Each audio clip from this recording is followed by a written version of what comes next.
I know I said at the end of my 2024 year in review video that the next major project done would be the Veilguard video, and it's still coming, eventually, I swear, but I've been swamped with work ever since and I've already been distracted playing catch-up, so I decided it would be best to work on something smaller and snappier to warm myself up. And so, we're doing another round of the Backlog collection, because the first video I did of this concept that I put up late last year was fun to make and almost broke 1,000 views, which may not sound like much, but it means the world to me. So I've selected 5 indie games that were on my Xbox Series X to highlight for a follow-up. Second verse, same as the first. And something I learned during the first video is to more carefully curate my picks for a wider variety of gameplay and styles. I ran into writer's block on the first one because 3 out of 5 games I picked were platformers, 2 of which had a similar vibe. But with that, let's dig into this new spread.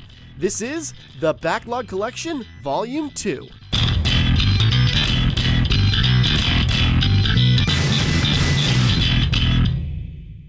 Let's get started by getting down with Monster Prom, the first game by indie studio Beautiful Glitch. Announced on Kickstarter in 2016 and initially released in 2018. Not only did it reach its baseline and stretch goals, it found itself on the radar of YouTuber Jesse Cox. He played the demo on his channel and was so into the Aberration Academia that he reached out to the devs and became a producer for the game. I remember how excited he was talking about it on the Co-optional podcast, which, just to be frank, a lot of games I'll bring up in the Backlog collection that released in the early to mid 2010s, I picked up because of this podcast.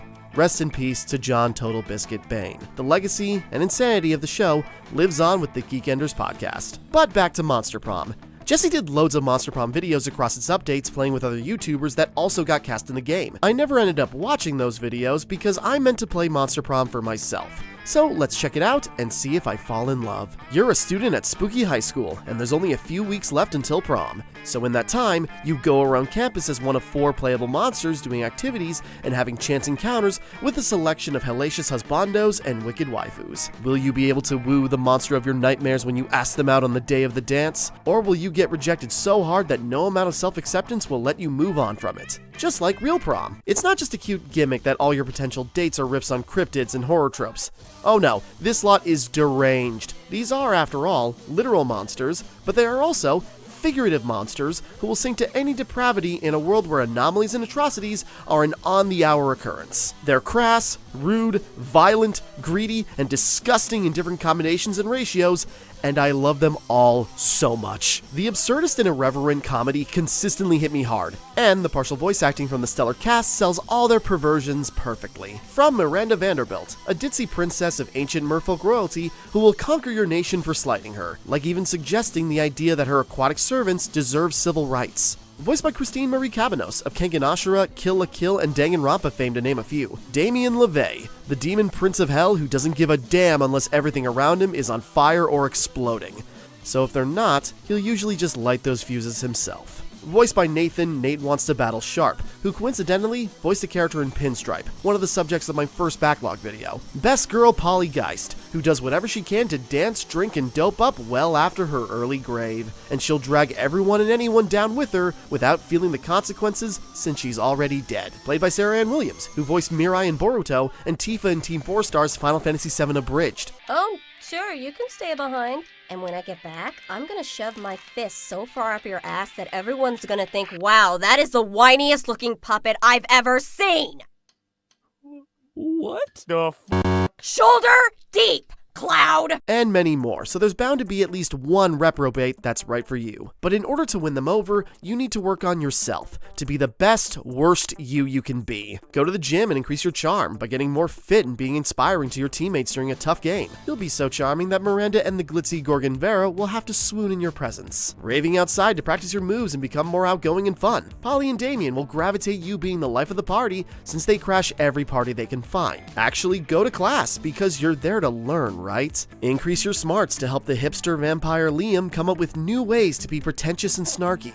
And you'll be smart enough to know how to do it in a way that looks like you're not even trying. You'll be way into that. Or you can go to the library and use the computer to send out email scams and defraud people with cryptocurrency to earn money to buy items at the shop to boost your stats. Because why would you put in the work to be a better person? That's what the money is for, to fast track your way to popularity and status. Succeeding is harder than it looks at first because this dating dating sim visual novel has a dash of roguelite elements to spice up its noxious brew. Each week leading up to the big day is split up into 3 sections. The day and night, where you choose to either attend a class or commit some level of truancy to increase your stats, and a lunch period in between where you can interact more directly with your scary schoolmates to gain hearts so they might actually like you. No matter what you do, you'll have a run-in with one or more of your petrifying peers, where you make invisible skill checks that succeed or fail based on your stats. Your standing with them could still increase even if you fail, but you could also lose stat points if your skill isn't high enough. It's like a Dungeons & Dragons DM who never tells you what skill you're using when you make checks. But no matter the outcome,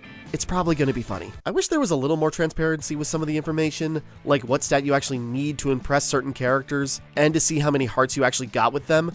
I had to look up guides to get an idea on what I should be aiming for and what skills I needed to maintain. And even if you do meet the stat requirements, you could just be unlucky and not have enough interactions with your creepy confidant to succeed in even asking them out in the end. But you can try as many times as you need, as there are literally thousands of different events and outcomes across the different characters and random events, as well as secret endings that open up new possibilities from getting special items to trigger arching quest lines. And you don't have to try and win love on your own. Prom is a social event after all, so you can play with up to 4 people in local and online multiplayer and be each other's wingmen as you pine after your different dates, or throw each other under the bus and fight over the same one. I didn't have a party to play with, but you can get really wild playing a 4-player game solo. Yes, I realize the irony of playing multiplayer in a game about matchmaking by your lonesome, but it oddly works. It was fun bouncing between all the playable characters and setting up my ships as I juggled their stats and plans. The dopey zombie Brian trying to win over the prim and improper Princess Miranda, Vicky's overly energetic antics getting her close to Vera, Emira being made of fire made it easy to spark things up with Damien, and my spirit animal Oz, shy, introverted, trying to be the drug of choice for party girl Polly. Monster Prom is a great time, and the XXL version is pretty much the standard edition now, adding new characters and even more events so you can go back to school over and over again. I was wondering why How Long to Beat said the completionist playthrough could take over 100 hours. But Prom was only the start of Beautiful Glitch's ravenous romances, as there are multiple sequels to keep the party going in new settings. Monster Camp, Monster Road Trip, and a 4th title, Monster Con, releasing at the end of April. He said, having originally written that line in March and is only now adding this line into the script and recording it in mid-May now that the game is out. Monster Prom is ravenous fun, and if you're looking for an even spicier game also produced by Jesse Cox, play Max Gentleman's Sexy Business. It's genuinely a really fun tycoon game. Tomboy Pip Whipple is best girl. Otherwise, if you're looking for more monster macking, check out Romancylvania. While its side-scrolling combat isn't great, its characters are, and the Bachelor/Bachelorette game show conceit of the story is a lot of fun. I never did finish it though, a subject for a future Backlog video perhaps. But in the meantime, Monster Prom is feeding my hunger for love. Take a bite. You might find out that you're into it.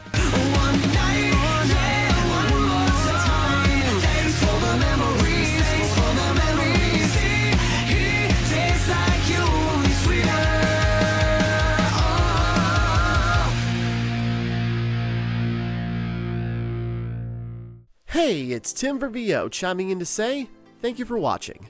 I wanted to get the full video out back in March, but better late than never, I suppose. This is only the first part, but I figured it could make for a good teaser, so stay tuned for the full video coming soon.